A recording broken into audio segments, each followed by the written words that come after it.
З намі на сувязі палітычны аналітык інфармацыйнага агенцтва «Позірк» Александр Класкоўскі. Спадар Александр, вітаю вас, добрый вечар. Добрый вечер.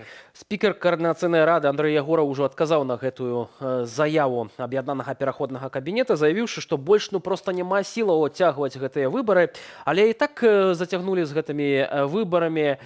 Як лічыце, спадар Александр?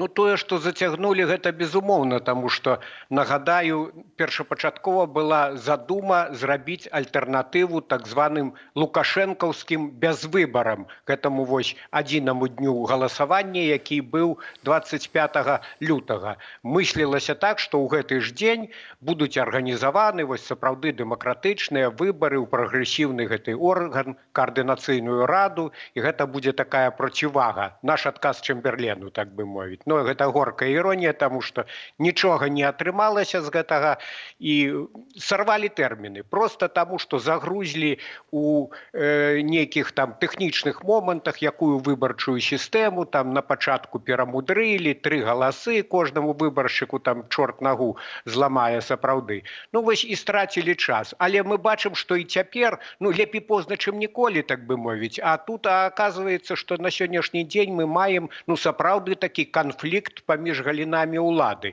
Вось апаненты Лукашэнкі, яны стараліся і стараюцца ў эміграцыі адбудаваць, так бы мовіць, паралельную дзяржаву, камусьці яна здаецца такой віртуальнай, але тым не меней канфлікт паміж умоўна заканадаўчай і выканаўчай уладай, ці прадстаўнічай і выканаўчай уладай, ён вельмі рэальны, ён, відаць, жорсткі, працяглы. Тут я не хачу ўлазіць у нюансы, таму што ў кожнага боку свая праўда нібыта, але вынік вельмі кепскі. Гэта кепская навіна, што не змаглі паразумецца, і гэта з іншага боку такая радасць рэжыму Лукашэнкі, радасць ягоным прапагандыстам. Цяпер яны будуць трубіць: вось паглядзіце, чаго вартая гэта гнілая дэмакратыя. Заблукалі ў 3 соснах і ўсё правалілі. І грызуцца між сабой. Як кажуць у народзе, б'юцца за пусты мех. Гэта праўда. У нас таксама ёсць каментарый спікера Координацыйнай рады Андрэя Ягорава. Спадар Александр, прапаную паслухаць і вярнуцца да нашай размовы. Мы сёння жывем у сітуацыі, калі ўся дэмакратычная палітыка, ўсе дэмакратычныя сілы Беларусі губляюць увагу людзей. Але пры гэтым мы застаемся даволі важнай часткай палітыкі беларускай. Самі дэмакратычныя сілы важныя як альтэрнатыва існуючаму рэжыму, як тая надзея, якую яны даюць людзям на змену ў Беларусі. І Координацыйная рада з'яўляецца часткай гэтых дэмакратычных сілаў, прычым з'яўляецца гарызантальнай часткай, якая прадстаўляе вельмі шырокі круг арганізацыяў, ініцыятываў, якія аб'ядналіся разам, каб ствараць супольныя дзеянні і стратэгіі. І таму мне падаецца, што тая ўвага, якая ёсць, яна ўся важная і каштоўная. І я думаю, што выбары ў Координацыйную раду гэта якраз спосаб прыцягнуць больш увагі да дзейнасці дэмакратычных сілаў і Координацыйнай рады ў прыватнасці. Я думаю, што тут на выбарах няма мінімальнага парогу.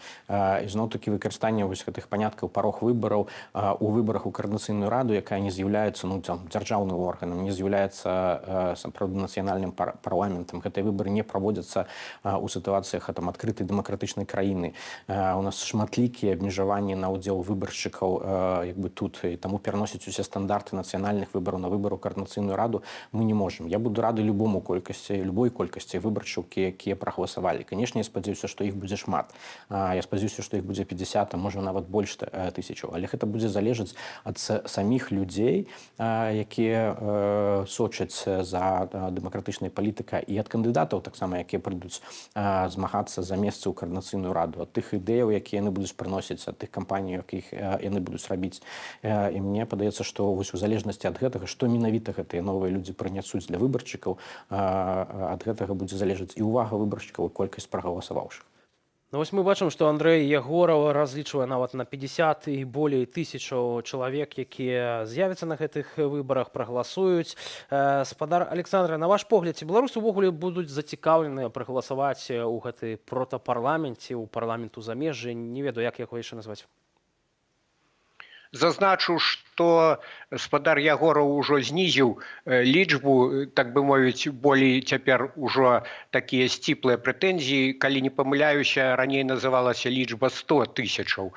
50 тысячаў гэта меней за 1% беларускіх выбаршчыкаў. Гэта ў прынцыпе вельмі мала.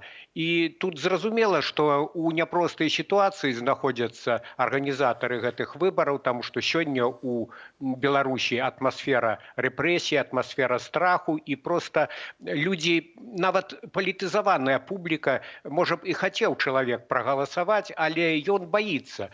Пасля, колькі б там ні заяўлялі, дарэчы, вось была сёння гэта заява офіса Ціхановскай і аб'яднанага пераходнага кабінета, дык там ставіцца пад сумнеў, ці бяспечная гэта будзе платформа. І гэта яшчэ болей падрывае давер, таму што нібыта спадар Лібер, такі адмысловец вядомы, а тут вось я ж кажу, гэты канфлікт ён яшчэ болей расчароўвае і насцярожвае беларусаў. Калі ўжо ў гэтай заяве гаворыцца, што з платформай нешта не тое, ну дык які беларус асцярожны ўнутры краіны адважыцца, тым болей пасля таго, як было некалькі шумных скандалаў, калі там прадстаўнік КДБ з'яўляўся, віртуальна з'яўляўся на нейкіх там замежных платформах падчас тых ці іншых мерапрыемстваў. Таму людзі, па-першае, проста будуць баяцца галасаваць, а раптам нейкі там губопік зробіць фальшывы чат-бот і трапіш у гэту пастку і потым сядзеш на шмат гадоў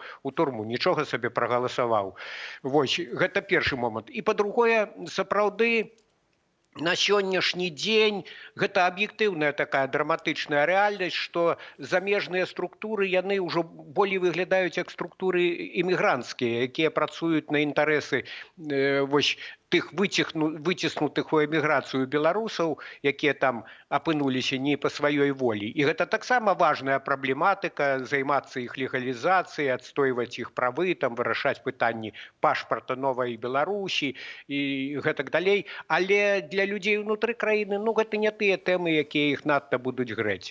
Таму, канешне, іх выбарах не будзе. Наколькі жвава, актыўна будзе галасаваць дыяспара, ну таксама пабачым. Таму што вось прайшоў год каардынацыйнай рады гэтага склікання, і чым яна запомнілася, якімі нейкімі яркімі падзеямі, ідэямі, прарывамі, збольшага толькі скандаламі. Калі так будзе доўжыцца і далей, то гэты інтарэс будзе гаснуць не толькі сярод беларусаў унутры краіны, але і сярод тых, хто за мяжой, сярод дыяспары. Спадар Александр, я неяк размаўляў на гэтую тэму з гісторыкам Алесем Пашкевічам. Ён сказаў, што найлепшым выйсцем для гэтай каардынацыйнай рады будзе гэта самараспусціцца ў такім выпадку. Як вы лічыце, што трэба зрабіць? Ну, гэта не мне вырашаць. Гэта, калі ўжо так патэтычна казаць, гэта час і людзі тут рассудзяць і вырашаць.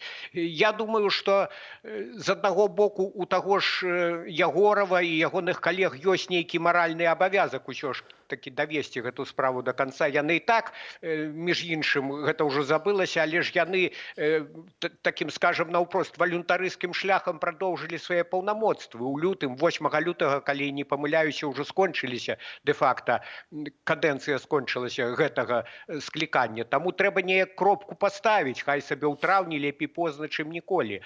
Але з іншага боку, ну, для многіх ужо гэта каардынацыйная рада сапраўды такой валізкай без ручкі выглядае. Я нагадаю, што яна узнікла ў іншай сітуацыі, калі ў 2020 годзе здавалася, што хісталася ўлада Лукашэнкі, і гэта рада, яна стваралася дзеля перамоваў, дзеля пераходу да новай Беларусі. Але у выніку было разгромлена гэта мірнае паўстанне, выціснуты сотні тысяч людзей у эміграцыю, і вось гэтыя структуры, якія ствараліся з надзеяй, што пойдуць хуткія перамены, яны завіслі, правіслі, і на сённяшні дзень гэта вялікі выклік для дэмакратычных сіл, таму што год, 2-3 пройдзе, і чым вось усе гэтыя структуры, усе гэтыя міністры, парламентарыі віртуальныя будуць займацца. Я не гатовы тут быць нейкім суддзём, але гэта сапраўды вялікае выпрабаванне, і тут залежыць ужо ад тых людзей, якія гэты выклік бяруць на сябе.